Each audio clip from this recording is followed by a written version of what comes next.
Uma das coisas que é interessante pensar sobre o jornalismo ou a filosofia no jornalismo, o jornalismo na filosofia, até mesmo para criar um espaço para refletir sobre a dimensão crítica da mídia, é um pouco, até mesmo do primórdio da filosofia, uma discussão sobre a doxa e a episteme. Doxa em grego quer dizer opinião, né? E a episteme, a reflexão, a razão. Então, quando você olha a filosofia, obviamente que ela estabelece até de forma moderna, mas desde o período grego, há uma dimensão menor à doxa. A doxa seria, como opinião, um espaço comum a todos, no sentido de que cada um, ou todo, são possuidores de opinião. Já de reflexão, eu preciso de outra coisa, eu preciso da razão, eu preciso da verdade, eu preciso do conhecer, da técnica, eu preciso de método, eu preciso de um processo de sistematização que envolva metodologia, cognição. E aí, ao mesmo tempo, ou seja, como é que eu estabeleço essa relação entre opinião e reflexão?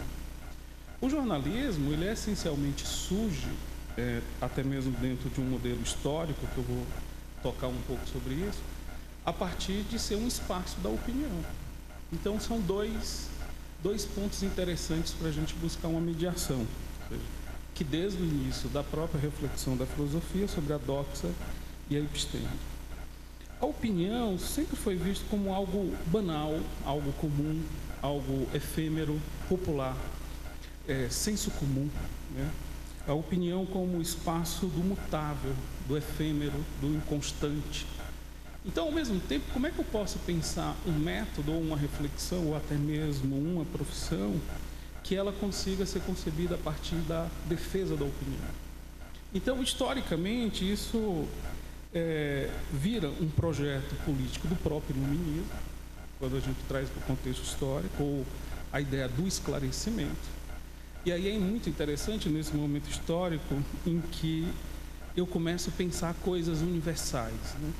Universalizar o direito, universalizar a liberdade, universalizar a igualdade, a fraternidade, universalizar a escrita, a possibilidade de todos dominarem o mesmo meio ou a mesma mediação técnica de tratar a comunicação, a informação, a opinião.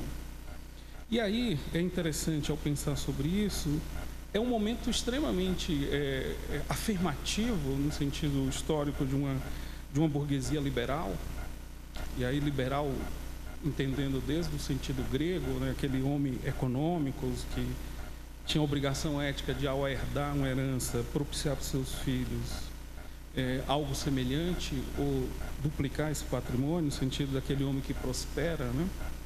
Então, essa sociedade liberal, ela vai ter que criar uma dimensão também universal. Mas, ao mesmo tempo, ou seja, não dá para criar essa condição universal em torno da reflexão. Então, tinha que pegar, de fato, o cidadão comum, os camponeses, os espaços do ofício, a formação das manufaturas, ou seja, como é que eu vou pegar esse homem comum e vou dar um status de reflexão, ou de poder, ou de vontade? E aí torna-se a grande tarefa política da fase da burguesia revolucionária ou da burguesia liberal, no sentido de criar um projeto de humanidade. E aí uma coisa interessantíssima sobre isso, assim, a ideia de pensar direitos do homem ou do próprio cidadão.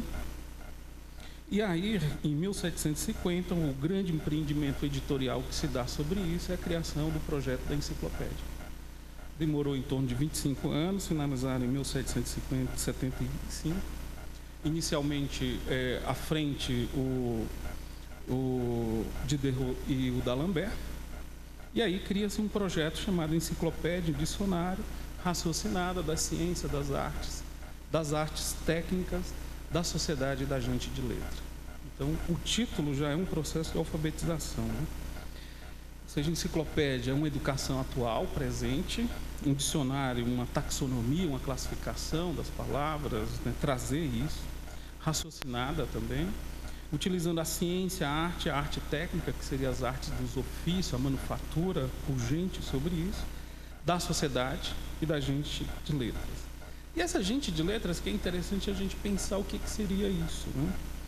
porque é um projeto de cidadão, né? No sentido de que não é mais o acadêmico, não é o letrado, não é o que estava na escola, mas gente de letras seria a possibilidade de emergir um novo cidadão, um novo sujeito na história, mediado através desse ambiente da cultura, do teatro, da política, do jornal.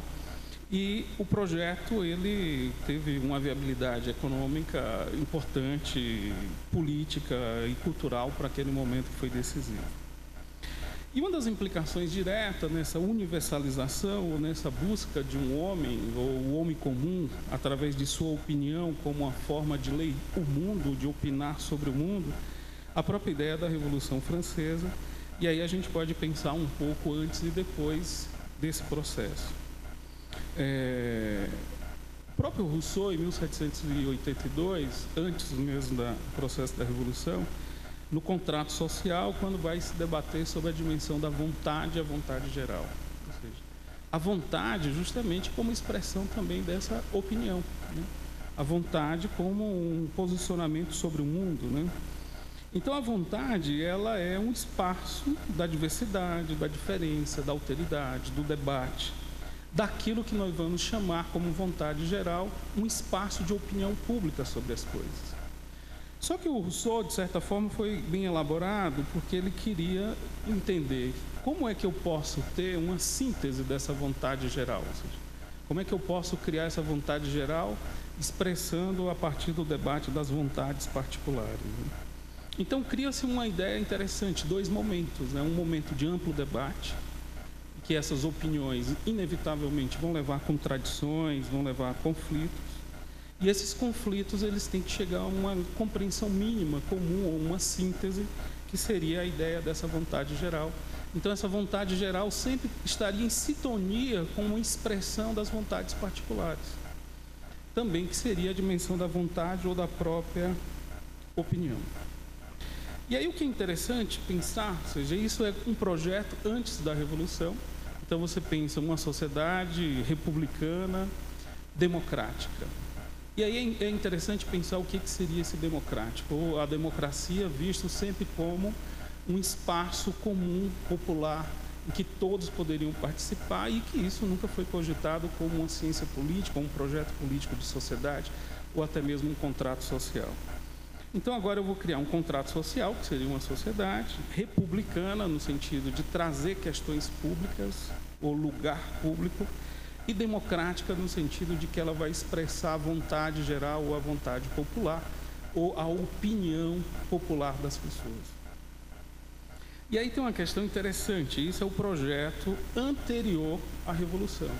Elabora-se a Revolução, e aí muda o sentido desse contrato, ele deixa de ser um contrato em torno de uma sociedade republicana democrática, ele recebe um adendo que seria a ideia de uma sociedade democrática, republicana democrática, representativa. E aí essa questão da representação, ela começa de fato a ser o grande gargalo, no sentido de que a mídia vai ser a expressão dessa representação da opinião pública, posteriormente ao processo da Revolução. E aí tem uma questão que é interessante, ou seja, a partir do momento em que eu admito a representação ou a mediação de um terceiro, que seja mesmo que seja uma vontade geral, eu nego a minha vontade particular. Eu transfiro esse processo, eu aceito representar, e aí é interessante quando você pensa a palavra represente, reexistente, né? É uma representação de algo, né? Ou seja, trazer a presença novamente. Então, esse ele assume um caráter de uma cópia. Ou seja, eu tenho um presente, um existente e uma cópia desse, ou um desejo desse presente ou desse existente. E aí eu altero a concepção de que, antes da Revolução, eu estabeleço a ideia de uma sociedade republicana democrática, agora eu venho para uma sociedade republicana democrática representativa. Se é uma representação, então os poderes, ou seja, o executivo, como expressão da ação de um poder eleito pela opinião pública ou pela essa vontade geral, o legislativo também como espaço de eleição, o judiciário, um poder que a gente não poderia mudar, ainda tinha um caráter muito de Estado. Isso é um conflito até hoje, no pacto republicano nosso. e criaria-se um quarto poder, que seria a própria opinião pública. Então, a opinião pública como essa ideia de um quarto poder que teria como expressão e legitimação política de legitimar o contrato no sentido de vigiar, opinar, né? Disciplinar esse espaço. O grande problema é que essa opinião pública, que antes era visto, antes do processo da Revolução, como um espaço dialógico entre as vontades e uma vontade geral, e essa vontade geral como uma síntese, essa vontade geral também torna-se uma representação. Então, agora, a opinião pública não vai ser mais a expressão popular ou democrática de todos. Ela vai ser representada pela atividade da imprensa. E aí surge o jornalismo ou a imprensa como um papel fundante a essa ideia de uma sociedade democrática, republicana democrática representativa, no sentido de que agora ela vai representar a opinião pública, e aí também eu vou para uma nova esfera, que antes era um processo de chamar as pessoas ou as vontades particulares para participar do processo político, no sentido de que as pessoas, aquilo que o Kant vai chamar da ideia de maioridade, no sentido de que ele não aceita a autonomia ou a alteridade, seria um processo de uma maior idade, que você tivesse de fato a autonomia cultural, política, filosófica, econômica para participar do jogo político, e agora você entra numa representação, ou eu abdico do meu direito, da minha vontade, e transfiro isso para um terceiro. Então, a opinião pública também ela assume um caráter de representação, só que agora ela vai ser representada por uma coisa nova que se chama informação. Então, na realidade, o jornalismo vai ser o espaço da informação, ou a atividade de imprensa sendo esse espaço da informação, e a informação como uma representação daquilo que seria a própria opinião. Então, eu vou substituindo, dentro do contrato e da forma política de trabalhar com isso. E aí que é interessante a gente pensar é que uma sociedade da informação é uma sociedade da morte da opinião. Porque essa informação, a própria ideia da informação, quando você pensa em forma e agir, ou seja, a informação é internalizar uma ação de uma forma, eu não questiono a forma. Daí o próprio Godard, quando vai dizer que as crianças são prisioneiras políticas da sociedade, no sentido de que para se sociabilizar eu preciso da linguagem dessa informação, só que eu não tenho como questionar a natureza da informação, o instrumento político da própria informação. E essa informação que era, antes do processo da Revolução, opinativa e que trazia toda a carga da opinião, ao tornar-se informação, ela não pode ter mais as características da opinião, de ser mutável, de ser efêmero, de ser contingente. Então, ela tem que ser algo mais elaborado. Para isso, ela começa a ser um processo técnico. E aí eu trabalho a ideia de objetividade, imparcialidade, impessoalidade, neutralidade ao discurso da informação. E ao fazer isso, essa informação ela se instrumentaliza com um novo processo político. Antes era o cidadão ou o indivíduo que ia para o processo político, dialógico. Agora não, eu preciso, enquanto existente ou enquanto cidadão, ter um acesso à informação. Essa informação instrumentaliza, tem uma reflexão sobre a sociedade, e daí eu posso dialogar com o outro cidadão. Então, antes eu tinha um processo direto e dialógico, agora eu tenho um processo midiático. O primeiro, acesso o canal midiático, me aproprio da informação para poder dialogar até mesmo com o outro que esteja do outro lado. E aí o que é interessante de pensar é que modelo de ciência virou essa informação. Ela se apropria de um modelo de uma ciência positivista. Então, ela traz o resquício do positivismo para dentro do caráter da própria informação. E aí, por isso que eu afirmo que a sociedade da informação é a sociedade da morte da opinião, ou da alteridade. No sentido de que ela passa a ser o espaço da mediatização, da vontade, ou da opinião, ou do próprio saber, ou do próprio conhecer. E essa informação, ela começa a ser vista como uma ideia de que informação é poder. Esse é um grande enunciado vislumbrado em torno da questão da informação. A informação como poder.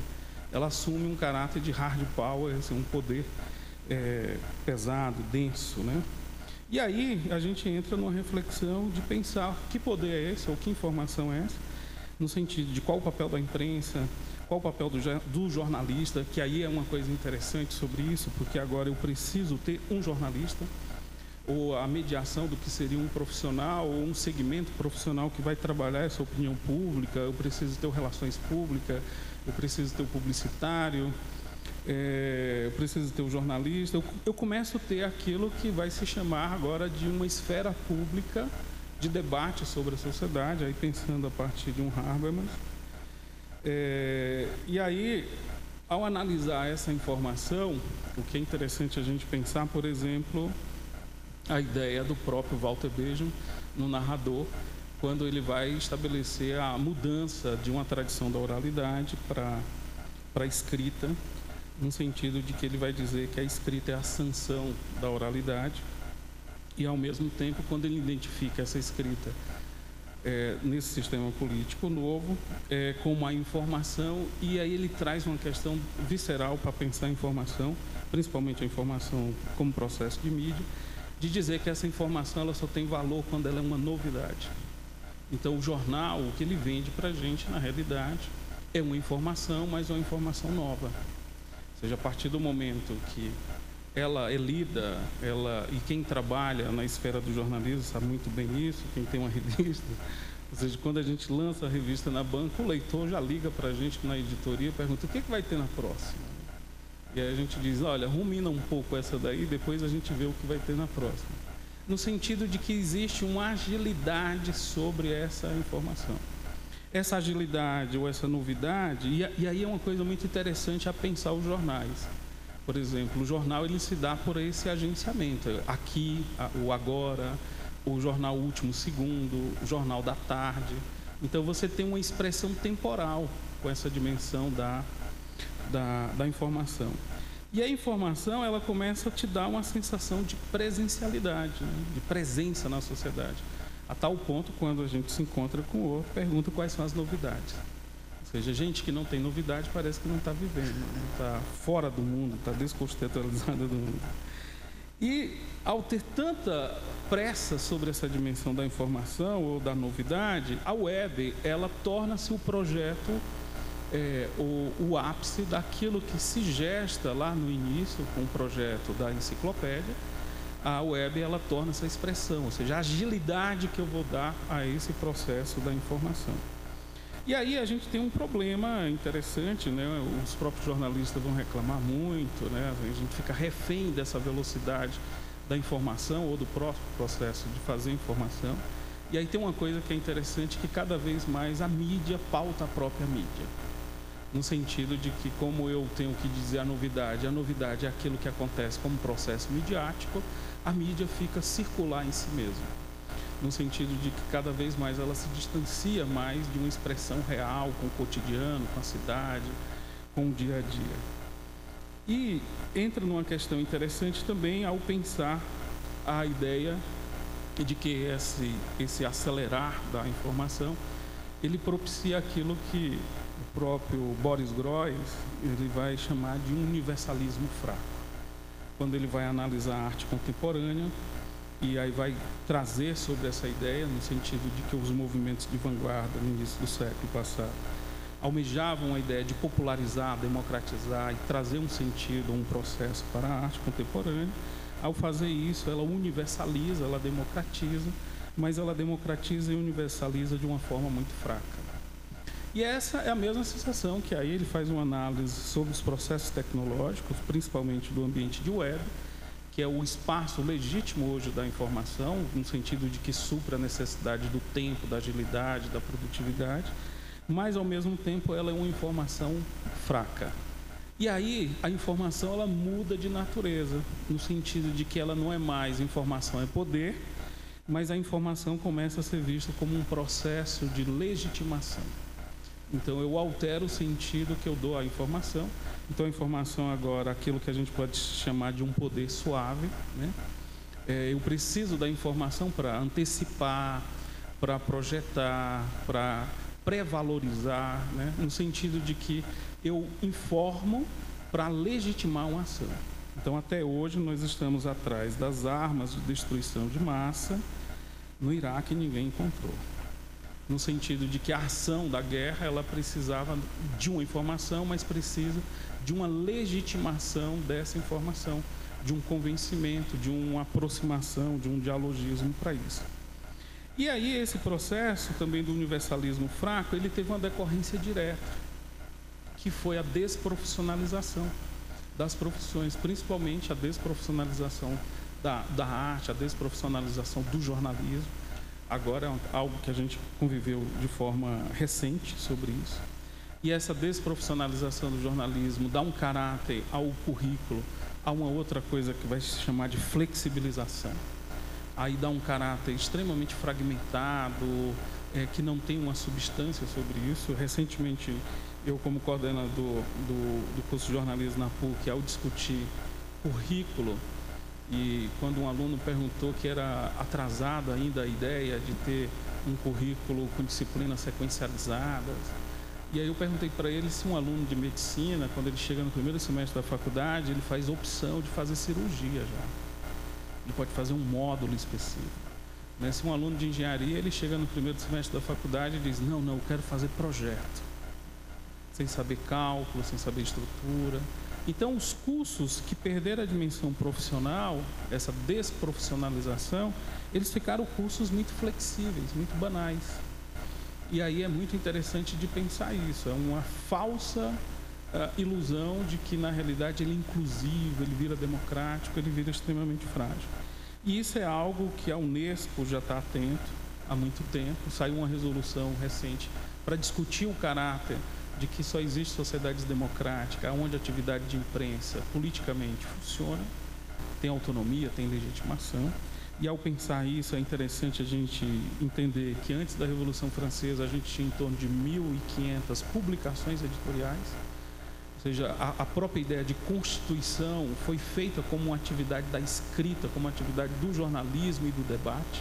Ou seja, não dá para você pensar uma constituição americana fisicamente as pessoas se deslocando a uma distância grande. Então tinha um telégrafo, tinha atividade de imprensa. A imprensa como esse elo de conectar as pessoas e dar um sentido a essa vida urbana. Obviamente que esse processo levou a um processo de crise. A estrutura de negócio da informação, ou dessa informação entendida como elo fundamental de entender esse poder estruturado, dessa ideia de informação e poder, essa ideia de informação como legitimação, levou também a uma possibilidade de novos negócios, principalmente aí em torno da questão da web. E quando a gente vive momentos de crise, normalmente o agente reproduz, ou vira um pouco reacionário e tenta buscar o passado era bom, né? Ou a gente trabalha uma ideia de superação a isso. Né? Tem um autor que eu acho interessante sobre isso, que é o Bruno Latour, quando ele vai trabalhar a ideia do jamais fomos modernos, em sentido que ele começa lendo o livro, é um exercício de leitura de um jornal. E aí vai lendo página 8, página 10, e vai explicando o que tem em cada página, a informação isolada, né? E ao mesmo tempo algumas informações híbridas. E aí ele começa a identificar uma coisa que eu acho interessante, é que boa parte das críticas de uma formação, de uma cultura moderna, e isso eu acho que a atividade de imprensa ela é expressão disso, ela faz uma crítica ou com uma ideia de naturalização, ou com uma ideia de sociologização, ou de uma ideia de desconstrução do discurso. O que eu percebo nesse jornalismo, ou nessa atividade de imprensa, ou esse ambiente cultural da imprensa que nós vivemos hoje, predomina muito um discurso em torno da naturalização e da socialização. E nos ambientes de web, muito uma experiência esse poder suave a uma ideia de um jornalismo ou uma atividade de imprensa muito em torno de um poder suave, né? Em que busca um processo de legitimação. E aí o que é interessante é que a gente volta de novo ao mesmo problema grego, entre a discussão entre a doxa e a episteme, que vira o mesmo problema no período da própria Revolução Francesa, e que hoje, de fato, o ambiente da web é o ambiente da doxa, no sentido de que É o espaço da blogosfera, é o espaço do Twitter, é o espaço das redes sociais. E aí essa informação, ela assume um outro caráter, que não é somente a legitimação, mas é também o entretenimento. Então é uma informação que ela precisa entreter, divertir, tirar a atenção. A Globo, de certa forma, tem alguns jornalistas que afirmam isso. Nós criamos um tipo de jornalismo de entretenimento. E aí é interessante porque a realidade vira um game, né? Vira uma experiência de jogar com a informação, com a própria realidade. E essas tensões que a gente vai, de fato, estabelecer, ela acontece hoje dentro da atividade da imprensa. E aí, de fato, nós temos um sentido de uma crise que ela leva a perspectivas completamente díspares, né? Alguns associam a crise ao processo tecnológico, outros canalizam a crise como sendo um processo da própria cultura, a morte da cultura da escrita. Outros atribuem isso como uma forma de barbárie mesmo, no sentido de momentos de crise. O que é interessante a pensar sobre isso é que, de fato, nós temos um projeto aberto. Agora, nós temos uma possibilidade técnica e um projeto aberto, mas para isso a gente precisa, de fato, ter substância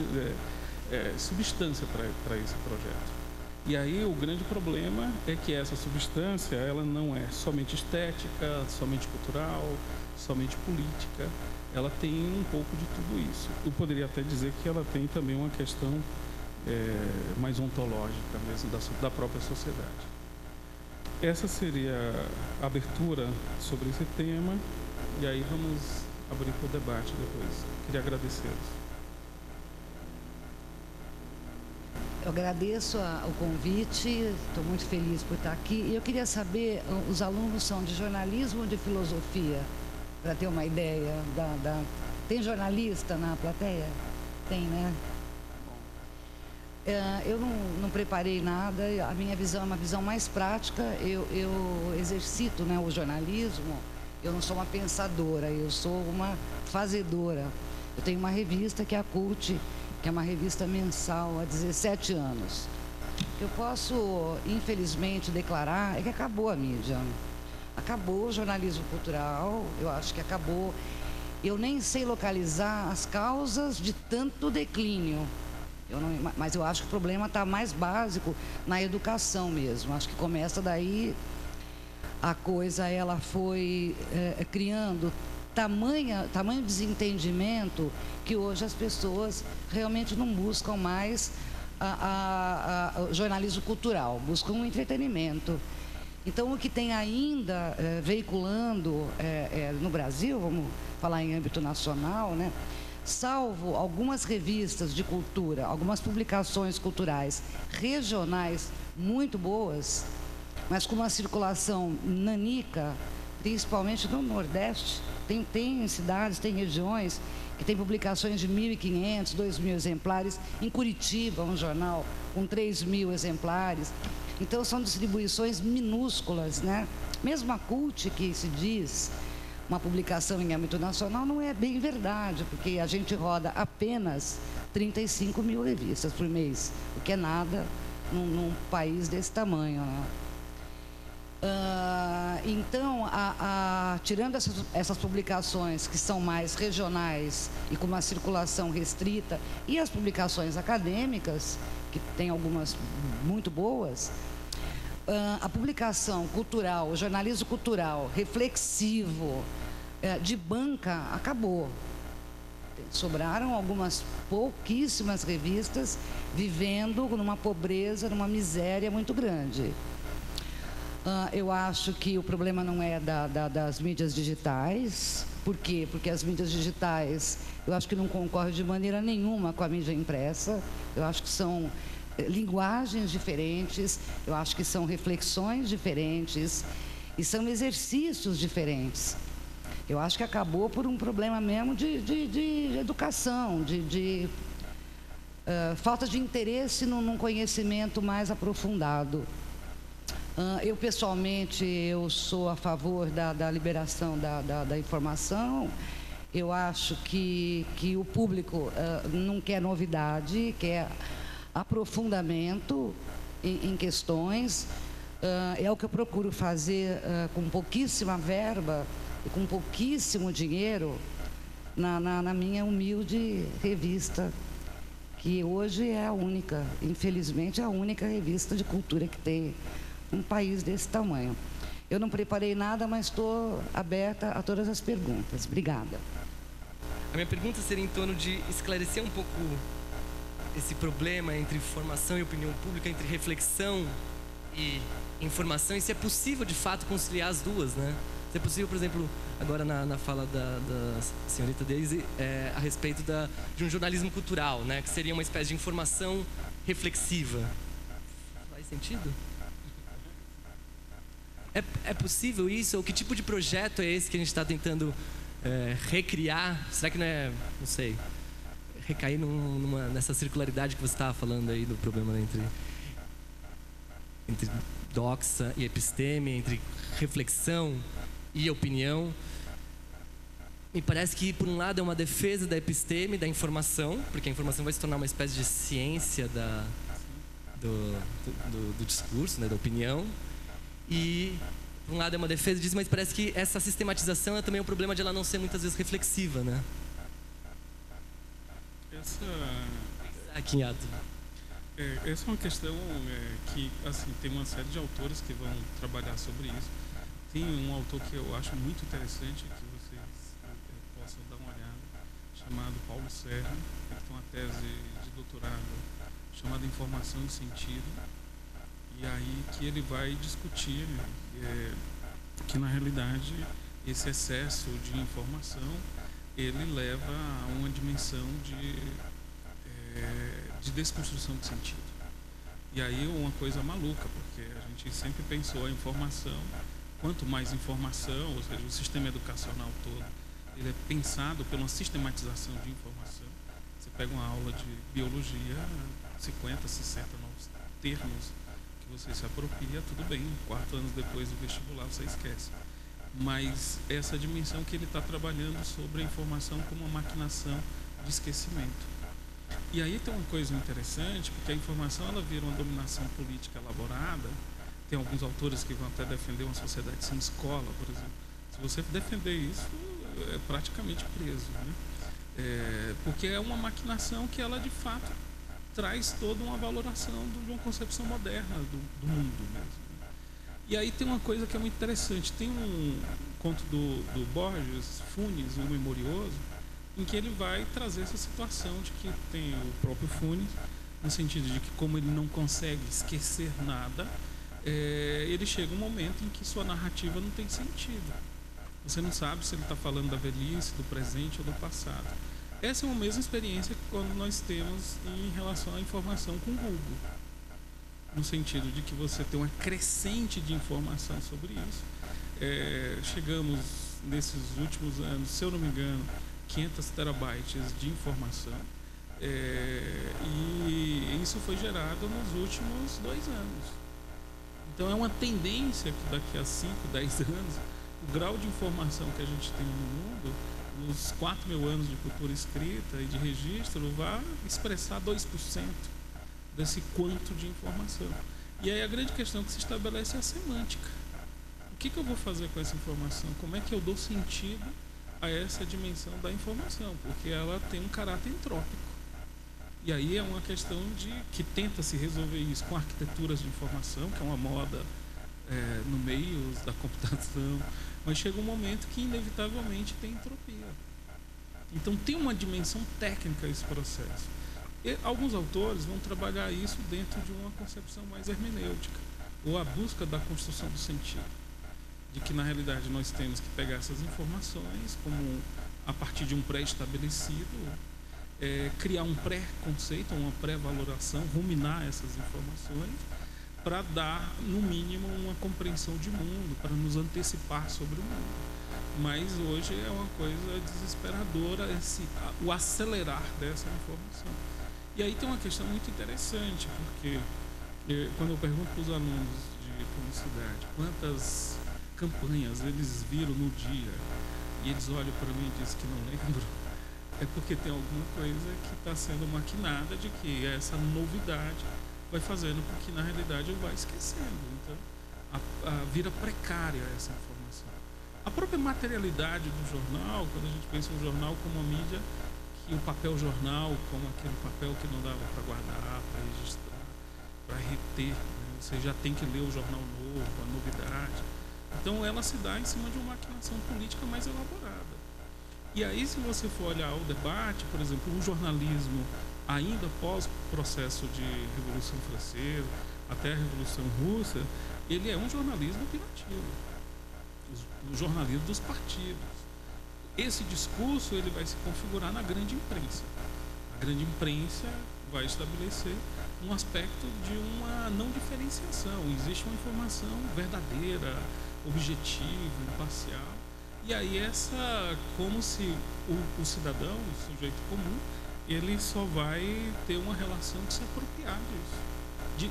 Ao estar numa sociedade mediatizada e ao tornar-se o meu olhar um olhar midiático, eu assumo uma dimensão passiva desse processo. Eu não sou o sujeito da construção do processo midiático. Agora, obviamente que essa expressão, por exemplo, essa possibilidade política ou espaço aberto das novas tecnologias, da gente ter a esfera a blogsfera, esse sentido de apropriação da informação, ele é visceral, ele é importantíssimo para a gente pensar um novo debate político sobre isso, né? A democratização sobre o acesso. Mas, de fato, a própria informação ela tem que ser desconstruída. É necessário o processo de desconstrução. Porque, senão, eu só tenho um papel passivo de assimilador. E aí eu viro um acumulador patológico de informação, que não tem sentido. Nem para mim, nem para ninguém, né? Porque o HD não funciona. Não tem essa estrutura.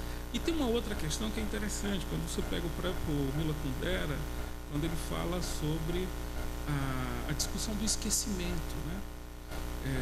Que ele vai estabelecer que a relação do poder ela se dá pela ideia também de quem domina a memória. O que memória vai ser compartilhada ou esquecimento.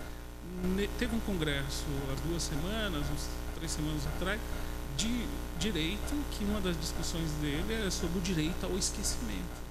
E essa é uma questão interessante, ou seja, porque uma pessoa que não consegue esquecer, ela também é uma pessoa ressentida. Então, o que esquecer? Ou seja, qual a qualidade que eu vou estabelecer ao que deve ser lembrado e ao que não deve ser lembrado? Então, como é que se dá essa dimensão? Porque, de fato, esses suportes técnicos, eles assumem o caráter de ser uma memória artificial.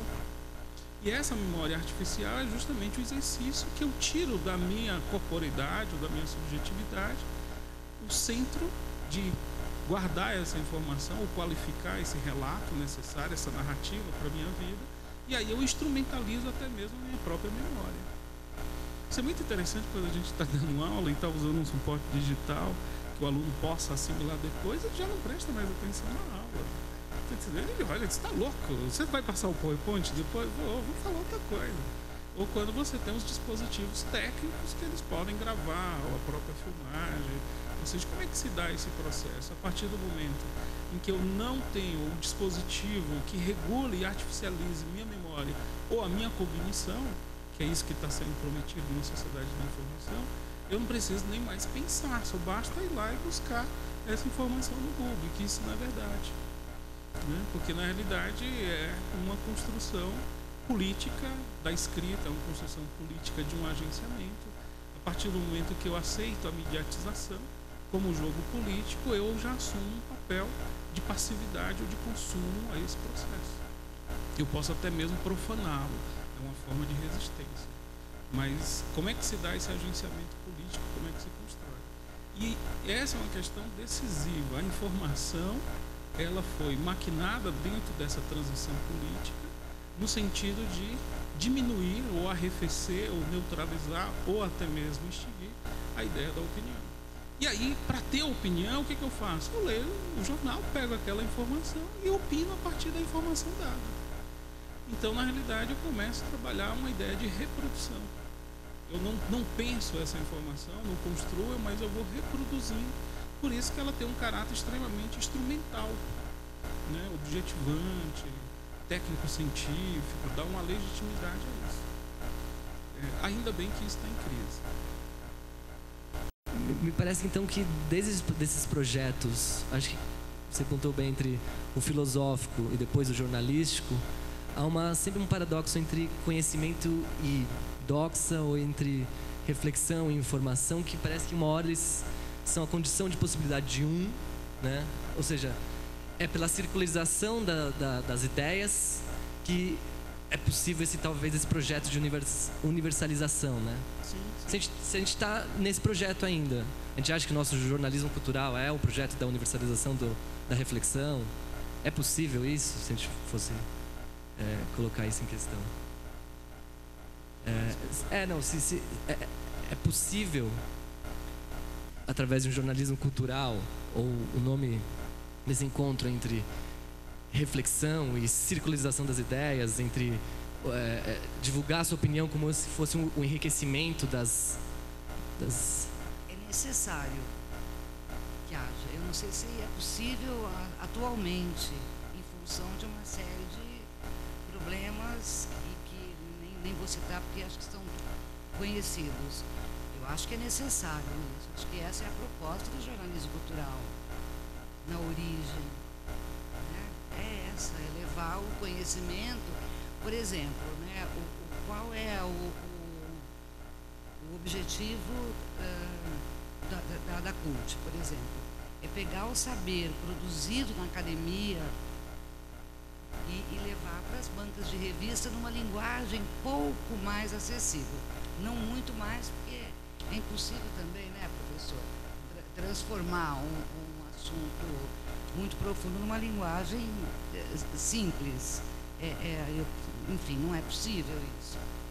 Mas o nosso objetivo é esse, é levar esse conhecimento produzido dentro, né, dos muros acadêmicos para o maior número possível de pessoas leigas em busca de um conhecimento. Seria maravilhoso. É muito difícil e pouca gente se interessa. Essa é a verdade, né? Não tem muita leitura, não tem muita procura. Nesse sentido, qual a qualidade da mídia brasileira hoje? Você falou, por exemplo, que a CUT é a única revista de cultura. Em âmbito nacional, tirando umas menorzinhas. Tirando as regionais, que são ótimas e que também eu não conheço todas, mas acho que eu conheço. Eu acho que, infelizmente... a Bravo acabou, até nos próprios jornais, o Sabático, eu creio que acabou também. Era ótimo, eu adorava o Sabático aqui, olha, era maravilhoso. Acabou, infelizmente. A Ilustríssima está em perigo também, ela continua, mas está sempre em risco. A Ilustríssima. Tá. E eu queria saber, então, qual a condição da mídia brasileira hoje, não só no campo da cultura, vocês podem falar como quiserem. Olha, eu só posso falar no campo da cultura porque é a minha especialização e eu não me sinto... Eu trabalhei como jornalista há muitos anos, mas há 17 anos eu me dedico ao exercício do jornalismo cultural. No jornalismo cultural está muito difícil. Eu recebo estudantes de jornalismo que querem se inserir no jornalismo cultural e eu não sei nem o que falar, porque tá lamentável. Agora, em termos de outras editorias, eu deixo para o professor Urbano falar. O que eu acho assim, qual a tendência que vai acontecer, né? De fato, ter um projeto aberto, essa forma de entender a imprensa como um grande negócio, como um lugar ideológico, reprodutor, não tem mais legitimação, assim, diminuiu. Quando você olha até mesmo as tiragens dos jornais, nós saímos aí de coisas de 400 mil para 100 mil, 60 mil, assim, de grandes jornais, falando de Folha, Estadão. Aumentaram a tiragem recentemente por conta de um boom que teve no mercado imobiliário. Então, você abriu os jornais no final de semana, era perceptível a quantidade de anúncios de empreendimentos imobiliários, que isso fez com que, na realidade, desse um caráter muito mais até mesmo publicitário. Agora, tem uma questão que eu acho interessante. Eu pergunto para os alunos de jornalismo, quantos alunos leem jornal? Então, é uma discussão que eu tenho com os alunos de publicidade, quantos alunos, de fato, olham a publicidade ou o próprio RP. E aí, esse processo, como processo de crise, obviamente, que ele é um processo aberto. Então, por exemplo, eu vejo alguns experimentos, tem um grupo mesmo agora que saiu, montou uma revista chamada Vai da Pé, Então, estão formando os coletivos. Vai ter que ser outra forma organizativa para pensar essa atividade de imprensa. Precária, né? E precária. E não né? dá para trabalhar nesse sistema precário. Alguns jornais de grande circulação na Europa saíram, foram somente para as publicações online, dentro de um arranjo, de uma estrutura econômica, tentando equilibrar. Tem jornais que têm um pouco a mediação de trabalhar uma parte online, ou o impresso como uma parte da matéria e o online sendo um espaço de maior circulação. Então, assim, a grande questão é como é que eu vou encaixar isso como estrutura de negócio para a sobrevivência do próprio negócio do jornal, e como é que eu encaro isso como um projeto editorial que tenha, de fato, um bom trato sobre essa questão do que vai ser dito, qual é a qualidade desse debate que vai ser dito.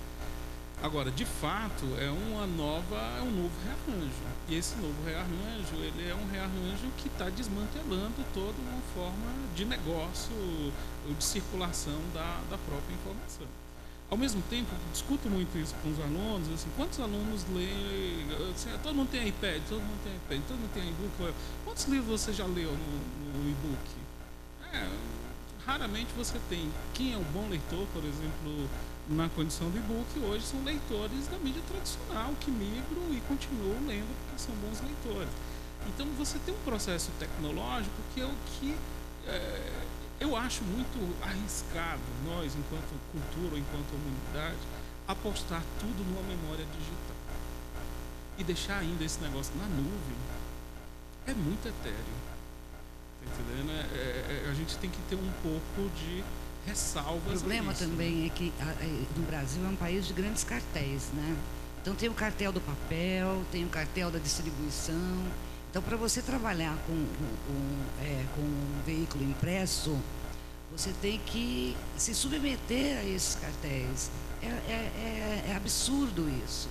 Então, não tem... se é um negócio, né? Então, para o pequeno editor, para o editor independente, que sai da Chancela, da Editora Abril, da Editora Globo, que são grandes editoras. Para o pequeno editor, que tem essa vocação de empreendedor também, é muito difícil bater de frente com os grandes cartéis. Por exemplo, no Brasil tem um distribuidor de revista, eram dois, um comprou o outro, virou um. Então, como você faz uma revista que você tem que ir para a banca, que é a tua distribuição básica, né? Que as livrarias não existem, temos poucas livrarias, então uma revista impressa tem que ir para a banca. Como que ela vai com um único distribuidor num território geográfico gigante como é o Brasil, que é o 4º maior território geográfico do mundo, se não me engano, ou 5º, não lembro. Como que você faz? Por caminhão, por estrada? Como é que chega uma revista que é feita aqui em São Paulo, que vai ser distribuída lá para o interior do Maranhão? Não vai. Né? Então é um território geográfico gigante na mão de um distribuidor que fica com 50% do preço de capa, né? E que distribui mal. Então você acaba migrando para o mercado digital porque ele é muito mais barato. Ele é muito mais barato, ele exige menos investimento financeiro. Hoje qualquer um faz um blog, faz um site para lá com pouquíssimo dinheiro. Eu conheço revistas boas, maravilhosas, que fecharam e estão na plataforma virtual. A Fórum, por exemplo, fechou.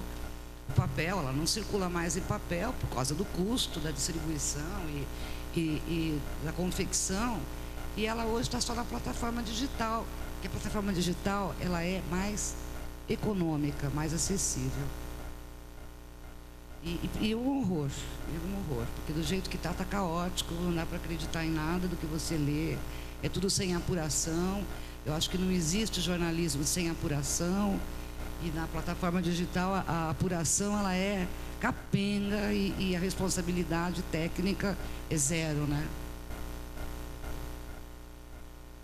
Boa tarde. Assim, eu acho que eu vou retornar um pouco no que ele falou em relação à reflexão e à informação. E como ela falou, eu creio que o problema realmente no nosso país é a questão da educação, porque você não tem como interessar por algo que ela não conhece, né? Então, normalmente quem vai buscar, e isso é natural, quem vai buscar por uma revista cultural, por exemplo, ou qualquer outro tipo de informação, vão ser pessoas que têm um básico de informação para elas entenderem essas informações, porque como você mesmo disse, as informações hoje em dia elas não são explicadas, são apenas lançadas, e esse excesso de informação gera desinformação, porque a pessoa sabe o que acontece, mas não sabe interpretar isso, não sabe o impacto que isso tem no mundo, não sabe o impacto que isso tem no país dela. Eu acho que o que falta mesmo é a questão da reflexão da informação, e não só a reflexão da informação com um ponto opinativo próprio de uma pessoa apenas, mas uma informação que tem uma reflexão, que haja um debate daquela informação e que você tenha dois pontos ou vários outros pontos, mas que se chegue em algo democrático, em algo que não seja puxado nem para o lado A nem para o lado B.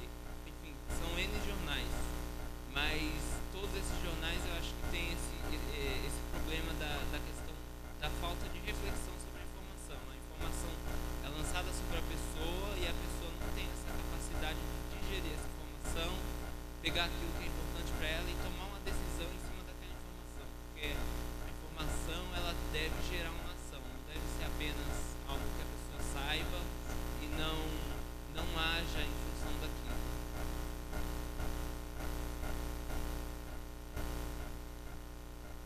Olha, eu acho o seguinte: primeiro que a informação ela jamais vai ter esse caráter dessa objetividade, ou dessa imparcialidade, ou dessa, então, assim, ainda bem, no sentido de que a informação é uma estratégia que eu crio de informar algo, de agenciar um discurso sobre algo. Como é que eu quero criar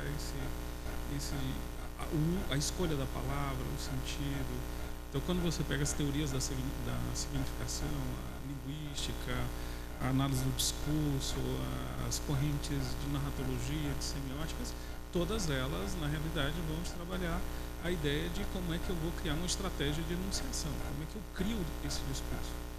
Então, por exemplo, a própria ideia de tentar criar um discurso de que ele, na realidade, é neutro, imparcial, impessoal, ele já faz parte de um agenciamento ou de uma maquinação política de dizer que a informação ela não tem partido. E ela tem partido, ela tem um posicionamento, ela tem um olhar sobre o mundo. Então, a primeira coisa que é interessante a gente estabelecer sobre isso. A segunda coisa que é a ideia da reflexão. A reflexão só tem reflexão a partir do momento em que eu tenho uma consciência social ou de si da minha existência. Então, para isso, eu preciso ter esse primeiro processo e saber qual é a minha existência, como é que eu estou no mundo, o que eu sou no mundo.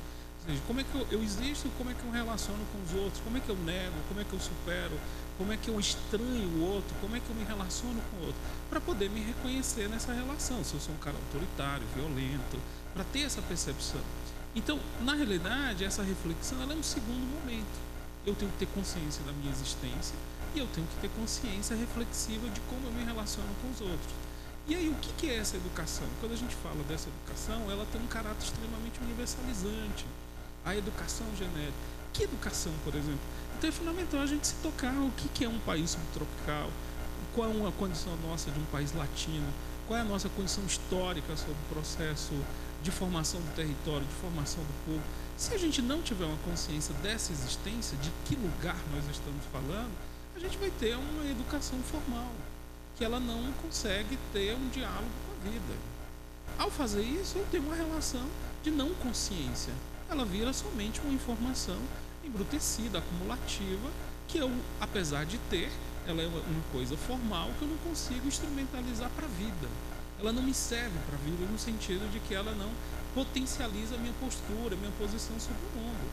Então, para isso é decisivo a gente entender que essa educação ela não é também universalizante. É uma educação que ela tem que trazer contradições sociais. Ou seja, quando você pega as discussões hoje contemporâneas, a homocultura, a dimensão étnica, os preconceitos. Por quê? Essa universalização, ela leva muito a uma naturalização das nossas relações. E via de regra, essa naturalização ela se dá muito no ambiente político, no sentido de que as pessoas nasceram assim, são assim, estão condicionadas a essa existência. Então essa possibilidade de reflexão é uma possibilidade de mudança, de mudar para onde, que projeto. E aí é decisivo a gente estabelecer isso. Uma série de escolas, eu acho, que entende esse processo por tradição. Isso se dá muito no universo específico de educações privadas. Algumas escolas públicas também têm essa dimensão. Mas a escola, é uma escola para quê? Recentemente eu vi uma campanha que era assim: leia, leia, leia, leia. Lê o quê? Lê a Bíblia, lê ciência, lê jornal. Ou seja, então qual é o saber que é necessário a gente construir? Qual é o saber que é necessário a essa escola ter sobre o mundo? Então é fundamental isso. Então para isso tem que ser um saber de consciência social, tem que ser um saber de consciência estética, tem que ser um saber de um novo saber, tem que ser um saber capaz de criar autonomia nas pessoas, a criar reflexão sobre o mundo. Eu acho que tem que ser uma educação que foge uma autonomia, que prepare as pessoas para um processo de autonomia de pensar, autonomia de agir, autonomia de ser no mundo. Se não for isso, também não nos interessa, porque boa parte do que está aí ela é reflexo dessa própria educação, que ela é reflexo da própria informação, que ela é próprio reflexo da própria política. Então, agora, quando teve essas manifestações, que eu tenho algumas leituras específicas sobre isso, mas chegou um momento que uma questão central foi posta em jogo. As pessoas não se sentem mais representadas por esse jogo político. Obviamente que as conclusões daí podem levar a coisas estranhas. Não precisamos de uma sociedade sem partido. Mais ou menos, o que é isso? Em determinados momentos esse discurso foi apropriado como uma lógica anarquista, tudo bem. Em outros momentos foi apropriado como uma lógica nazista. Então, o que é isso? O que é esse mal-estar? Ou seja, nem tanto todo mundo está querendo se apropriar desse ímpeto de manifestação que nós tivemos agora. Se você olha a campanha do TSE, as pessoas na rua, o brasileiro indignado, mas é uma indignação limpa, sem muito protesto, feliz, positiva, afirmativa. Então, de fato, qual é o modelo que a gente vai ter que estabelecer sobre isso?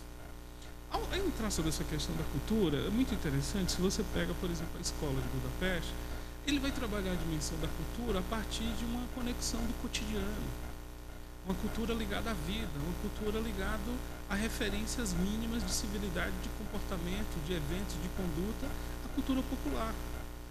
Por exemplo, o jornalismo cultural no Brasil, ele expressa essa dimensão de cultura, ou ele é um debate da alta cultura? Então essas tensões, tudo isso, elas vão ter que ser de certa forma também amadurecidas e questionadas e elaboradas. Agora, isso faz parte de uma esfera de um debate, no sentido de que ela tem que ser posta como um problema e um debate. Agora, de fato, o que está acontecendo? Todos esses processos midiáticos, eles estão caindo, caindo em venda, caindo como estrutura de negócio. E, ao mesmo tempo, o que a gente coloca sobre isso? Está todo mundo atrás da grande sacada, que vai reorganizar o mercado, que vai fazer as coisas e tal.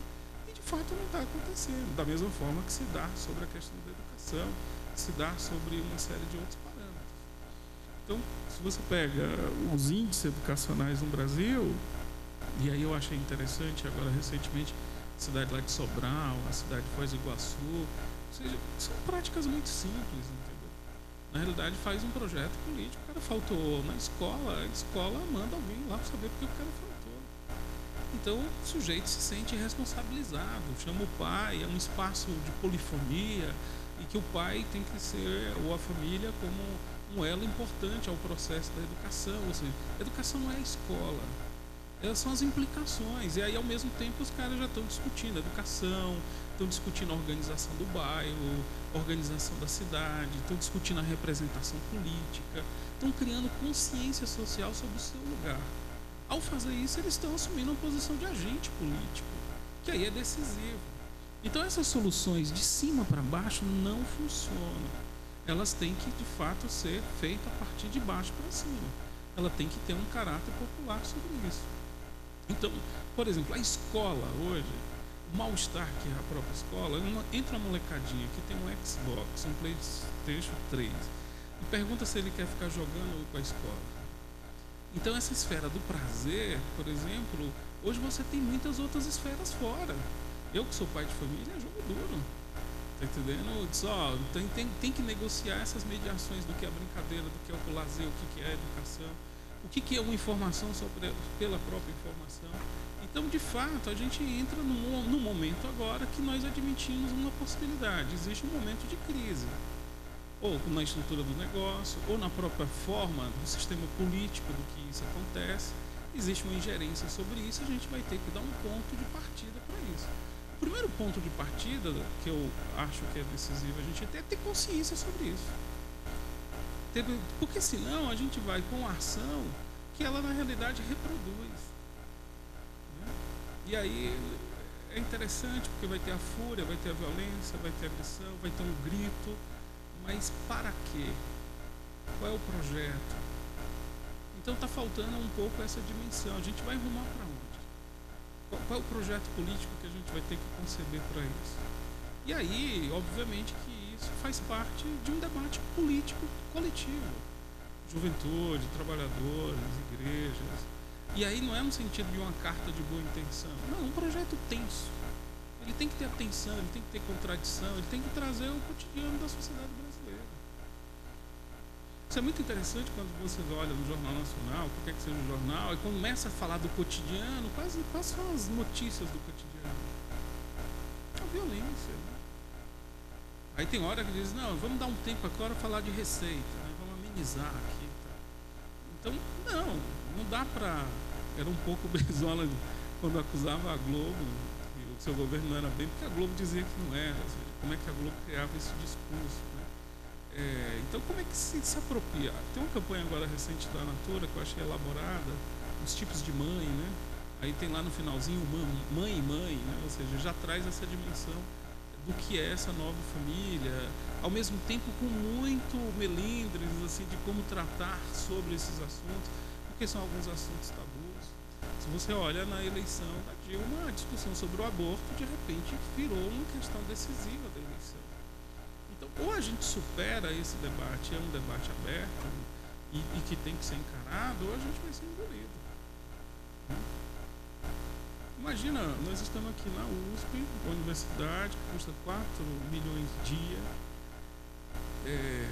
O cara que passa aí de ônibus, que passa aí do metrô, que passa de trem, diz, é necessário você defender a USP, mas o cara fica olhando um pouco difícil isso para ele. De forma muito pragmática, ele não vê seu filho aqui. Então ele diz, olha, o filho da minha patroa está lá, o meu não está. Então como é que se dá essa dinâmica? Tem gente que é contra a cota, né? Tem gente que tem a loucura de ser contra a cota. Então, assim, ou a gente parte desse debate de fato aberto, tá entendendo? Eu fiz pós-graduação aqui na USP.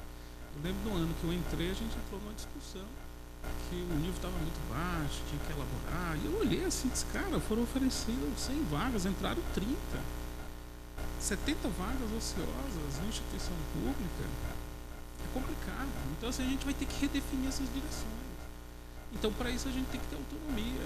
Então, os estudantes, de fato, vão ter que se mobilizar, os professores.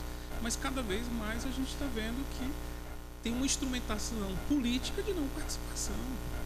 A marginalização dos movimentos organizados, a criminalização das organizações populares.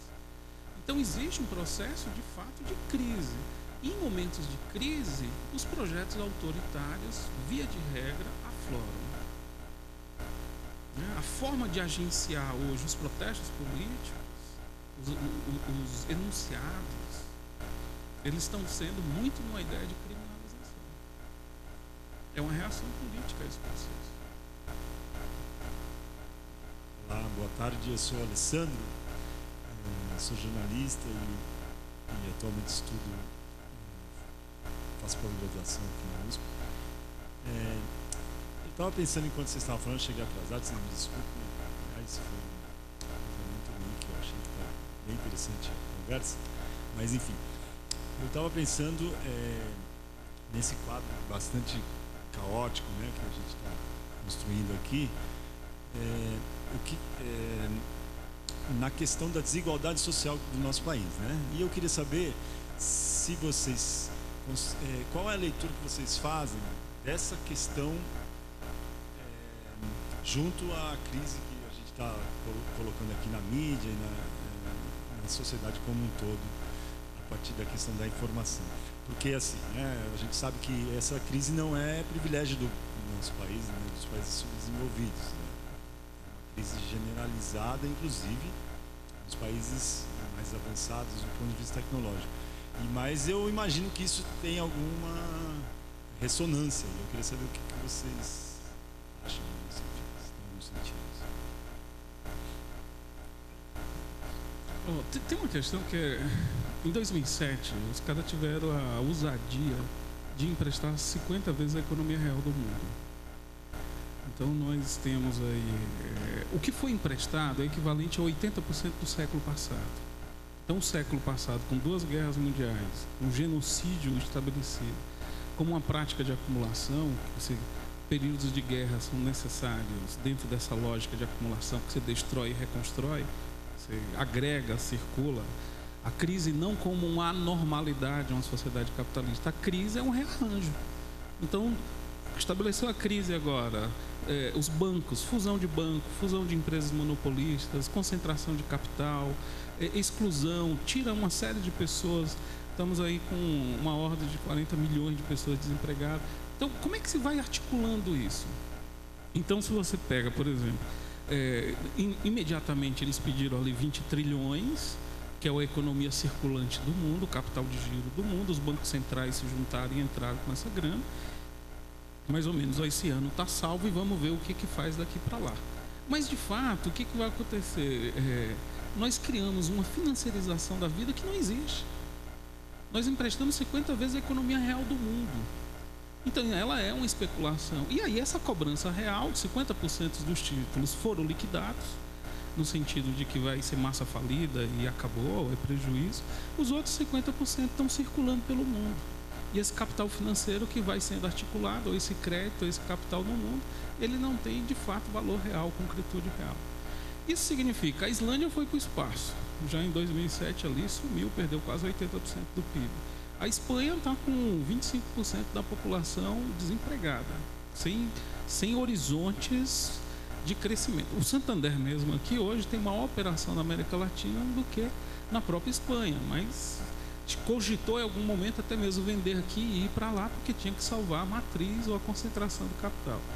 Uma coisa que eu achei muito interessante é que até 2007, em qualquer palestra que nós fôssemos na USP, na PUC, na Unicamp, qualquer campo, a gente começava falando sobre uma sociedade globalizada.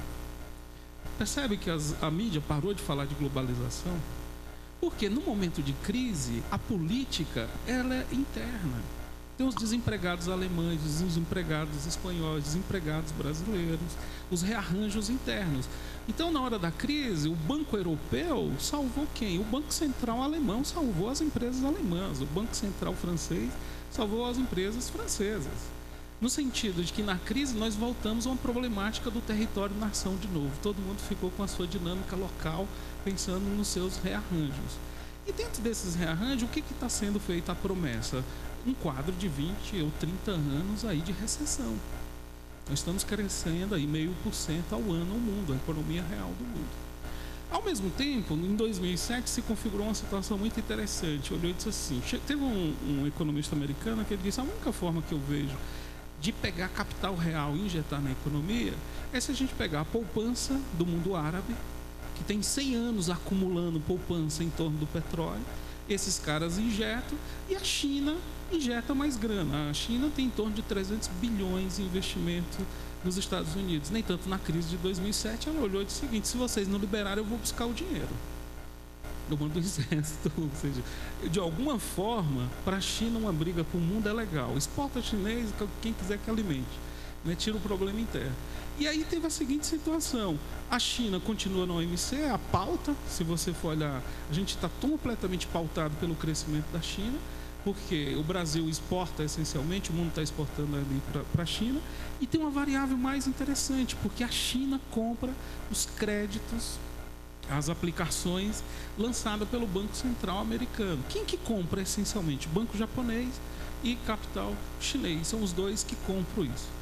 Como é que se deu esse processo de crise? O Banco Central, FBI, lançando dinheiro e China comprando. Chega um momento que ele diz, não, vou ter que criar um mercado interno, então eu vou diminuir essa remessa de exportação de capital para desenvolver um mercado local e um consumo local.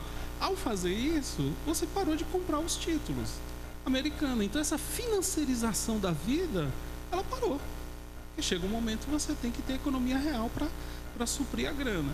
Na hora de cobrar a grana real, não tem.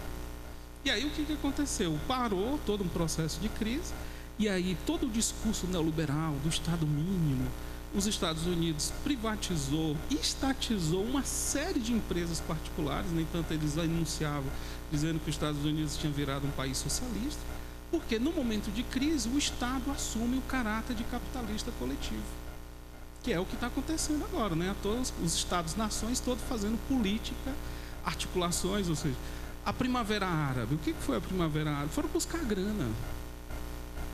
O Gaddafi, numa das aplicações, tinha 100 bilhões. Os caras confiscaram. A operação para derrubar o Gaddafi, desmantelar, montar o exército e dominar aquilo, custou 25 bilhões. Já tiveram um lucro de 75. Então os caras foram para a Primavera Árabe, nem tanto qual foi a grande revolução. Nós terminamos lá no Egito, uma junta militar. Tiramos o ditador, agora é uma junta mais democrática, no lugar de um ditador coletivo. Então, de fato, o que acontece? A luta política, e aí uma questão decisiva, não tem revolução sem projeto de revolução, sem política para isso. Né? Se condicionou a uma revolta popular, uma mudança, mas que os modos operantes da mudança estão na mesma coisa. E aí uma coisa que é particular nossa, né? Ou seja, a marolinha, a gente viu que não é marolinha, né? A coisa está se adensando. A sorte do Brasil, aspa, é que a gente só exporta 15% do que produz. Então, a boa parte do mercado do Brasil se dá internamente. Então, já temos reservas de minério, de alimento, água, algumas coisas que dá ainda para adiar. Teve uma metáfora que eu adorei. Dizer o seguinte, que o europeu, os bancos centrais europeus, eram um atleta com zero de gordura. Um atleta olímpico. E o brasileiro era um cara meio bonachão, meio largado. Então ele vai no médico, o médico olha e diz assim, ó, você tem mais esperança. Porque se você parar de fumar, não comer gordura, você vai diminuindo a gordura, a gente vai queimando a tributação de 40% a 50% de impostos, vamos diminuir para 15%, vamos criando, diminui lá o CONFINS, vai fazendo um engano aí para a coisa andar. Diferentemente da condição europeia, que não tem mais o que cortar. E aí estão cortando na carne. E aí a população da Espanha já percebeu isso, principalmente da juventude. Que esses 30% aí desempregados, praticamente 70% são jovens. E aí estão fazendo política, vai pôr culpa, vai pra rua. Legal. E aí? Qual é o projeto? Se não tiver projeto, não adianta, porque vai cansar. E aí tem uma variável interessante, que os partidos de ultradireita na Europa, que tinha 3% dos eleitorados, já começaram a beliscar 20%, 22%. Então você tem uns partidos neofascistas mesmo, nazistas se configurando dentro dessa política. Então como é que fica esse projeto? É um projeto que está aberto. Essa é a dimensão da política. No Brasil, de fato, as políticas sociais, ela deu uma inclusão. Isso aí não é... O Nordeste tornou-se a segunda região de consumo do país. Você diminuiu aí dentro dessas políticas de liberação, de crédito, porque isso faz parte de uma política keynesiana. Você dá pouca grana para as camadas populares. Não pode ser muito, porque se for muito, o cara vira poupador. Então você dá pouca grana, esse cara vai ter que gastar o dinheiro imediatamente, e aí ao fazer isso você começa a fazer a circulação da economia acontecer. Isso teve implicações positivas, de fato. Os índices subiram, alguns indicadores para isso, mas é um universo muito pouco. Qual é o outro problema?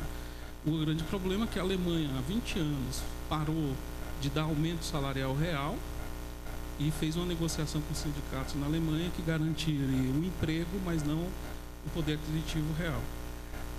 Foi aceito e aumentou a produtividade. O Brasil, em 20 anos, nós não aumentamos a produtividade, mas aumentamos o salário real. Então, quando você pega os BRICS lá e compara a produtividade do Brasil dentro desse esquema, a gente tem uma baixa produtividade. Então, no momento de crise, o que vai acontecer? Diminuição, desemprego, desvalorização da força de trabalho, que é coisas que nós já começamos a sentir no bolso. Então eu acho que... E o jornalismo não fala sobre isso, viu? A discussão do jornalismo não toca sobre a questão da crise. Então, em plena crise, o mercado voltou de novo, as pessoas estão consumindo carro. Né? Não tem uma discussão política ou econômica, não sei se por ignorância ou por um projeto político, mas de fato o jornalismo está numa flauta total diante da questão da crise mundial. Não cria um cenário real sobre isso.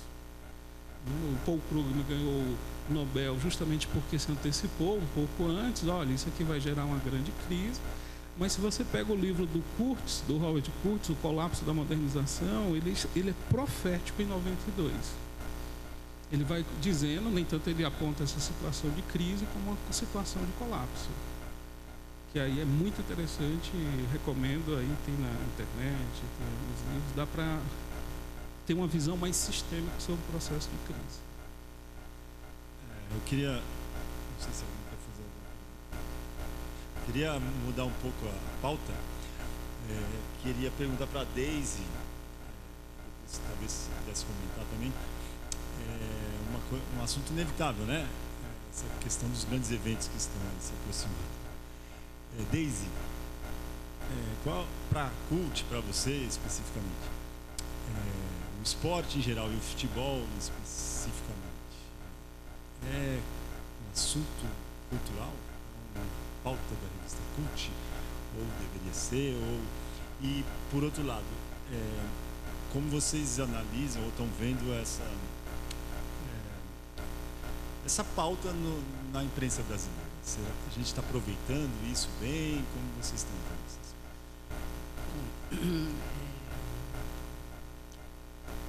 Eu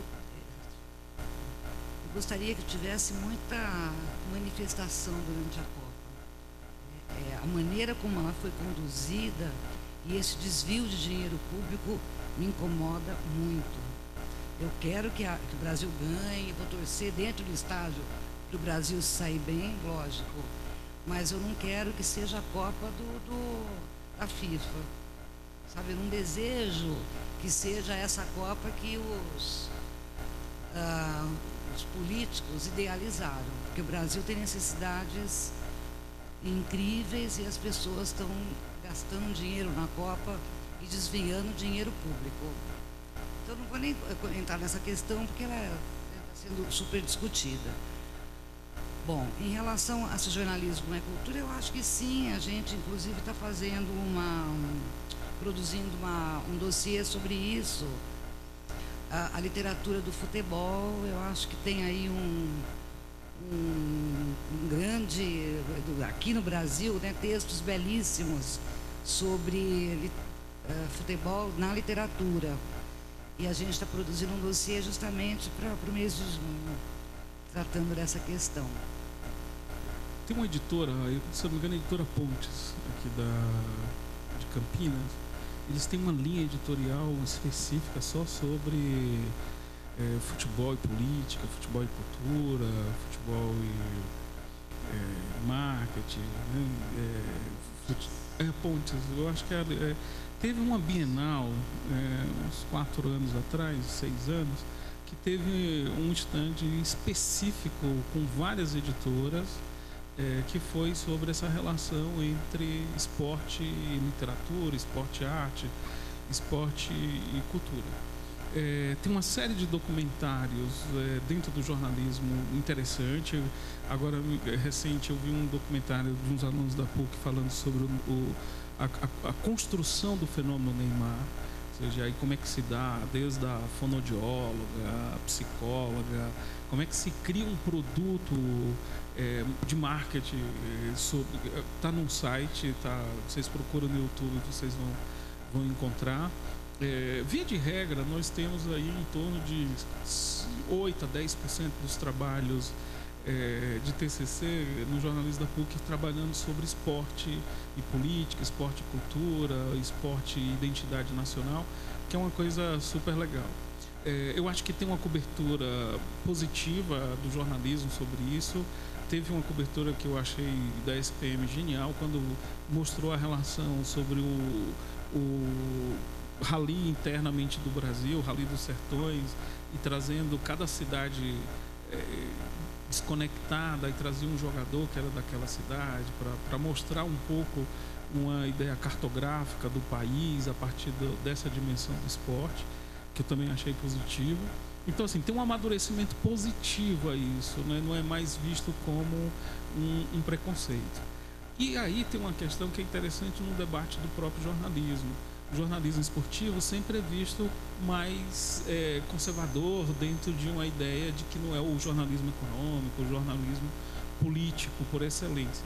Só que no momento de Copa, aí ele tem que necessariamente ser um jornalismo político, porque a partir do momento que ele vai discutir a lei da Copa, então a gente está discutindo o elemento jurídico e a autonomia ou soberania do país diante de uma lei que vai trazer implicações novas de como conduzir, o que é proibido, o que é lícito ou não. Quando, de certa forma, a CBF entrou num conflito litigioso com a FIFA para estabelecer quem eram as empresas que deveriam construir, porque, via de regra, quando a FIFA faz esses eventos internacionais, principalmente em países mais periféricos, a periferia do capital, no caso da África do Sul, boa parte das companhias, a água, as vestimentas, as construtoras eram do seu lobby.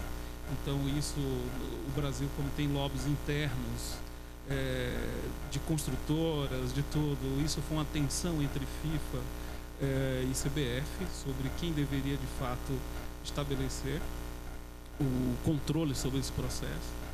Uma modificação da lei que não tem licitação.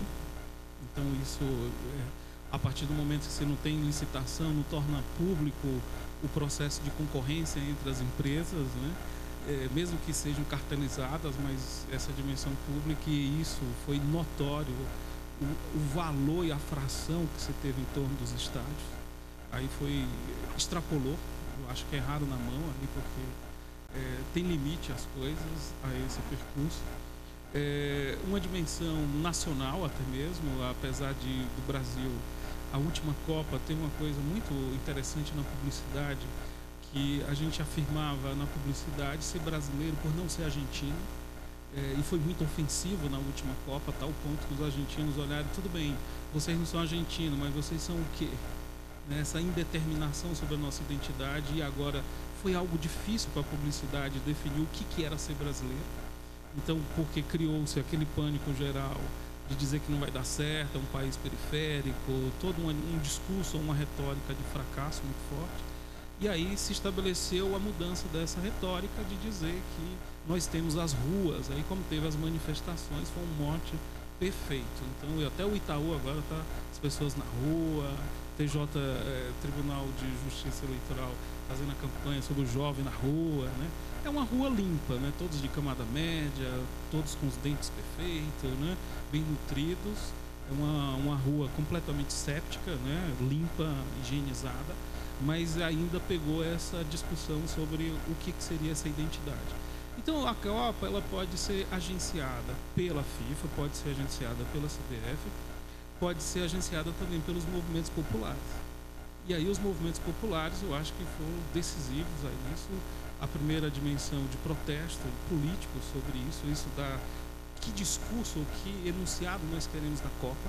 E isso eu acho que é visceral para a gente, para pensar uma questão de identidade, de política. Vai revelar, de certa forma, um descontentamento popular, uma consciência política sobre isso. E aí eu acho que é fundamental a gente canalizar isso, porque senão isso vai virar a guerra civil. Então a gente tem que saber como é que a gente vai pautar esse processo, politicamente esse processo. Isso eu acho que são coisas positivas. E aí, ao mesmo tempo, ao discutir isso, nós tivemos que discutir corrupção, né, que é o lastro do que é a corrupção na cultura política brasileira, uma ideia de identidade nacional violenta sobre isso. E aí, ao mesmo tempo, ficou tenso. Ela tem uma tensão necessária a isso. E aí não dá para a gente achar que a Copa na África do Sul também não teve. Claro que teve. Quando você pega desde a questão da Austrália, quando os aborígenes foram à rua, mesmo na abertura lá, não sei se era da Olimpíada, Então, assim, isso eu acho que vai refletir no Brasil também, essa tensão. Os movimentos deram uma força violenta sobre isso. Eu acompanhei Fortaleza, Curitiba. Aqui no Sul tem um boicote estabelecido mesmo na população, não vai ter a legitimação sobre isso. Então eu acho o seguinte, a fase do protesto, a tendência é acumular. Vai ter um acúmulo de protestos, e aí vamos ver quem que canaliza, para onde vai ser canalizado esse protesto. E aí eu acho o seguinte, só o protesto pelo protesto em si, sem a gente buscar uma competência de responsabilização sobre a corrupção, se teve corrupção, quem que foi, quem levou, vai ser criminalizado, vai ser julgado, aí eu acho que isso é um pouco o que deve ser o discurso desses movimentos de protestos. Porque aí só o protesto em si, dentro desse horizonte, nele mesmo, na energia nele, eu acho que a gente tem que acumular mais politicamente para isso. Né? Tem uma discrepância das informações e das ruas. Quem está na rua percebe literalmente o que é agenciado sobre isso, que são as prisões, alguns enunciados black, né? Ou seja, a coisa do quebra-quebra. Então, a forma de enunciar essa informação, ela está já completamente intencional. Vai ter um tapa geral no momento da Copa. Isso aí eu acho que vai ser um processo tenso. Polícia vai à rua, exército, os movimentos populares também vão à rua, então vai ter uma tensão razoável sobre isso. E a grande questão é como a gente vai capitalizar isso. Aí eu acho que quem foram as empresas que foram beneficiadas, quais foram os esquemas que foram montados, quem pegou a grana, e em cima disso eu acho que a gente vai ter que desmontar. Tem que ir para cima mesmo. E isso eu acho que é decisivo, vai ser legal, porque de repente essa imagem de um país muito feliz, né, muito tropical, de repente as pessoas na rua protestando, fazendo política, é um ar interessante. Boa tarde. Eu queria fazer uma pergunta para o professor. Eu vi uma matéria essa semana que a Copa do Mundo aqui no Brasil vai custar 3 vezes mais que as últimas 3 Copas do Mundo. Então, o dinheiro que nós estamos gastando no Brasil pagaria as últimas 3 Copas do Mundo. Se não me engano, o senhor comentou agora há pouco de um momento de recessão futuro de mais ou menos uns 20 anos. A crise, a guerra de 14 a 19, nós tivemos aí 10 anos, com 29 com a crise, mais 10 anos, 39 a 45 a Segunda Guerra. O século passado foi um século muito medíocre, entenderam? Assim, foi um século de genocídio. Então, se você for pensar, genocídio e acumulação. O Kurtz tem um livro, o livro negro do capitalismo, que ele faz uma análise sobre os momentos históricos, sobre acumulação e violência. Os grandes massacres nós tivemos desde o século XII como forma de acumulação de capital. Então, como é que o senhor vê essa gastança que o nosso país está fazendo com a Copa do Mundo e essa relação com essa provável recessão mundial que está por vir? Olha, quem está na Copa não é pequeno, são capitais monopolistas. E sócios minoritários de capitais monopolistas internacionais, e são articulações que precisam. O que é grande e interessante é o seguinte: o capital monopolista ou esse capital imperial, ele não tem nenhum pudor sobre a questão da política. Nas campanhas eleitorais aqui em São Paulo, eles dão a mesma quantidade de grana tanto para o Maluf como para a Marta. Não importa a variação, não importa mais a matiz, a coloração, se é rosa, se é vermelho, se é laranja, se é azul. Importa são os modos operantes de ser feito. E essa última questão do mensalão, eu acho que ela trouxe uma revelação interessante, né? O fenômeno do cachoeira, porque você tem que lavar essa grana, né? Então, como é que se dá o processo de lavagem de grana? Então, ao ir no jogo do bicho, que o dinheiro já está lavado, não tem identidade, né? Não tem origem e tal, não é à toa que a política, e aí quando você olha quem foi na cartinha do Cachoeirinha, teve todas as matrizes políticas, não escapou um, todo mundo estava lá. O mesmo esquema do mensalão, é o mesmo esquema da Copa, então é o mesmo esquema da Petrobras, né? Porque essas empresas, elas não conseguem mais ter uma acumulação sem o Estado. E essa é uma questão visceral. Numa crise, o capitalismo, o Estado assume o papel de capitalista coletivo. Ele vai repatriar essa grana. Então, quem que está na grana? Vamos pegar Galvão, Correia, grandes corporações. Não vai trabalhar com não a fase liberal primitiva do capital, o pequeno proprietário lá com a construtorinha que vai fazer isso. Não existe isso. São articulações internacionais. E aí eu acho que esse é um indicador da crise. Porque na crise o prejuízo é muito grande, então buscar recompor o lucro é difícil. Né? Porque esse é um grande problema no momento da crise. Como garantir o aumento da taxa de lucro real? Para aumentar a taxa de lucro real, eu preciso de maior circulação, maior produção, preciso de investimentos reais. Quem é que tem essa grana? O mercado? Não, o Estado. Por isso que ninguém larga o osso. Por isso que nós temos aí 20 e poucos partidos. Porque estão várias matrizes, vários esquemas, várias alternativas para o possível de pegar essa grana. E aí eu acho que esse indicador ele é real mesmo. Provavelmente é isso. Porque no momento de crise é o momento que eu tenho que recompor a taxa de lucro. Então tem que ser mais lucro. Por isso que é mais interessante a gente mapear essa grana. Que essa é uma discussão que eu estou tendo com os alunos de jornalismo, fortemente. Vamos mapear a grana. Quem fez o estádio, quanto saiu, aonde foi, quem recebeu, quem pagou, quanto é que foi que disse que era no início.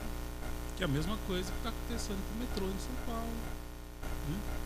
Que aí tem licitação, que são 2 tatuzões, né? O tatuzão que vai fazer lá a perfuração. Termina a licitação, não, só é um. Mas na licitação não eram 2, agora é um. Esse negócio é tão violento, só para vocês terem ideia. Quando termina a construção, eles enterram o tatuzão. Ou seja,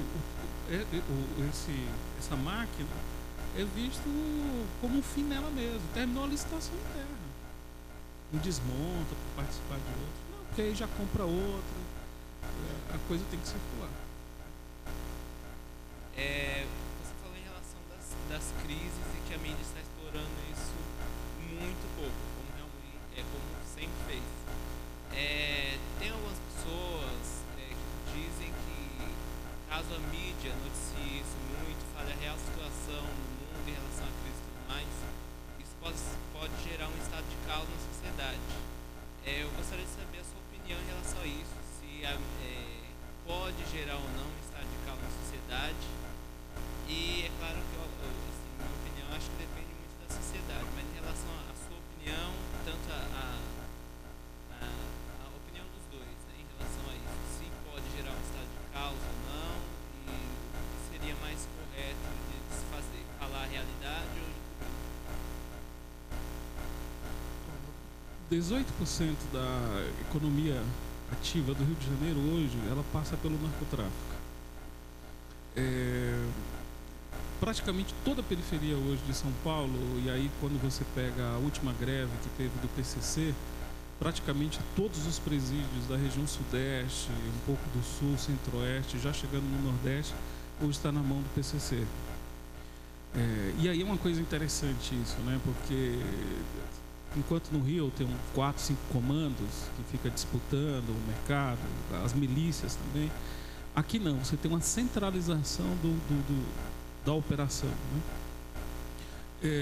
O índice de violência é assustador, né? Se você pega os indicadores aí das cidades mais violentas do mundo, feita lá pela Universidade do México, se não me engano, nós tínhamos aqui do Nordeste Natal, Recife, Fortaleza, entre as 10 primeiras. Por muito tempo a gente cogita os dados de São Paulo. Existem algumas insinuações de que os dados não são revelados, no sentido de que existe uma maquiação.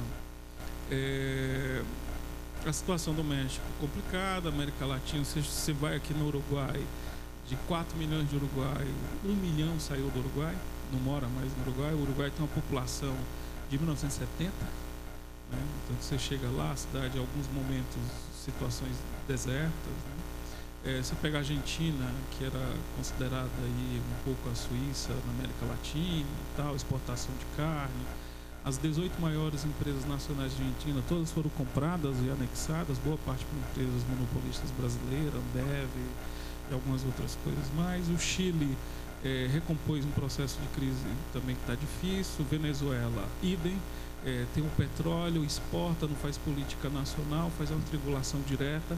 Se o petróleo sair, baixar o petróleo no mundo, com grandes implicações sobre essa nova energia que eles vão buscar com xisto ou qualquer que seja outra coisa, acaba a Venezuela. A Colômbia, nós temos aí um estado de guerra civil já há algumas décadas, né, regiões controladas pelas Farc, os grupos paramilitares, que todos dependem de 30% do seu orçamento do narcotráfico, ou seja, ideologicamente são discordantes, mas na hora de pegar o cofre é o mesmo. América Central, praticamente alguns lugares como paraíso fiscal. América do Norte, pela primeira vez, crise e recessão, entender o que significa isso. A dívida real americana é 3 vezes o próprio PIB, né? Então, se você ganha e tem um patrimônio de 100 e está devendo 300, dá para indicar como é que está a tua vida. A Europa, praticamente a ideia de comunidade europeia, tal, não sei o que mais, se desmantelou. Agora está todo mundo cuidando das suas barreiras locais. Islândia, que vivia como um certo especulador mundial, dançou. Espanha, 25%. Itália, ninguém quer assumir, né? Então cria uma situação que é impagável também. A Ásia, praticamente ali alguns poucos centros de prosperidade, Singapura, alguns locais que, como ficava muito caro agregar capital no Japão, o Japão anexou esses capitais internos com política fiscal, com outras variáveis.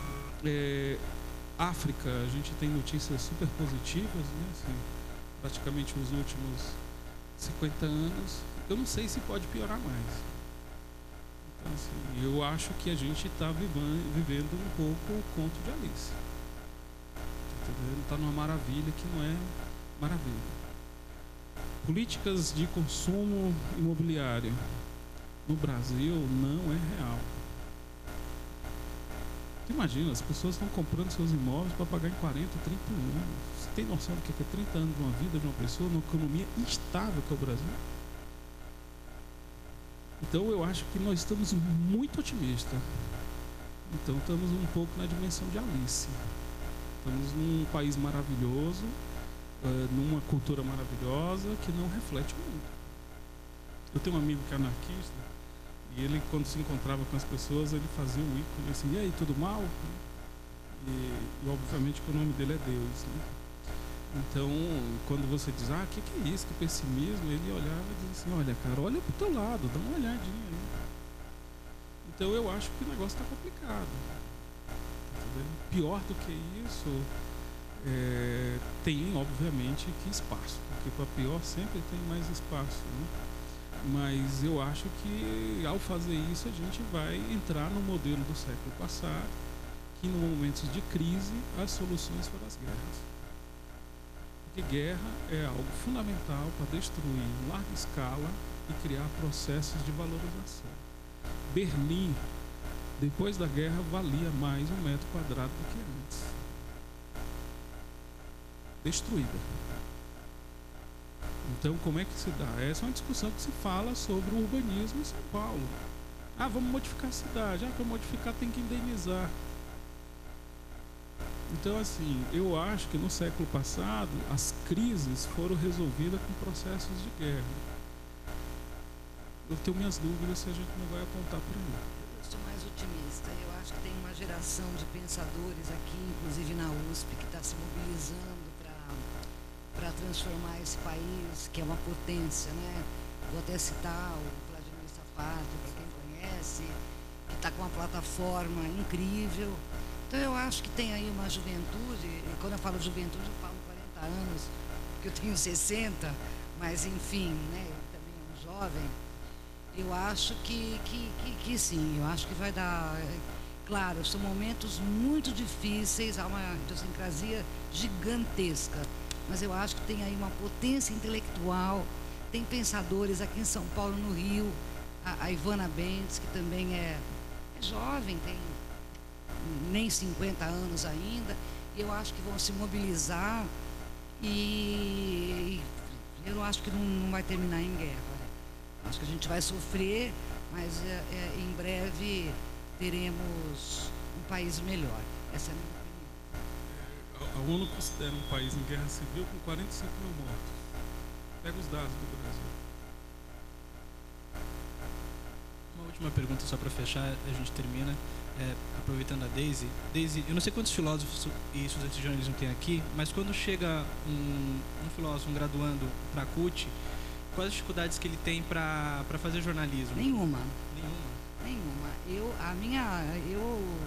dependo desses estudantes formados em filosofia para a CUT, porque ela é uma revista que tem uma dimensão um pouquinho diferente, né? A gente trabalha muito com o conhecimento mais profundo, com questões humanas, mas num viés um pouco mais aprofundado mesmo.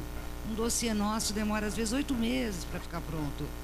A revista é mensal, mas os dossiês eles são encomendados com uma antecedência muito grande. E eu contrato basicamente formandos em filosofia. Eu mesma sou formada em filosofia. E eu contrato e também contrato jornalistas de formação técnica, e essa misturada é ótima. Mas, do modo geral, os editores e os conselheiros da CUT são filósofos. Márcio Tiburi, Vladimir Safatli, enfim. É mais ou menos isso. Se vocês quiserem fazer alguma consideração final. Agradeço muito o convite. Eu não me preparei muito, mas com a maior boa vontade para atender todas as perguntas. Agradeço, Duane, pelo convite. Muito obrigada. Gostaria de agradecer também. É legal essa fronteira entre filosofia e jornalismo. E eu acho que o debate está aberto. Espero que o ano que vem se reproduza, tenha outros convidados, outros pontos de vista. E agradeço a todos que estavam aqui à tarde, as pessoas que estão em casa, a organização, que eu sei como é difícil fazer isso. Né? Nossa, parabéns, você é um herói. E agradecer a todos que perguntaram, a interlocução também e a organização do evento. Obrigado.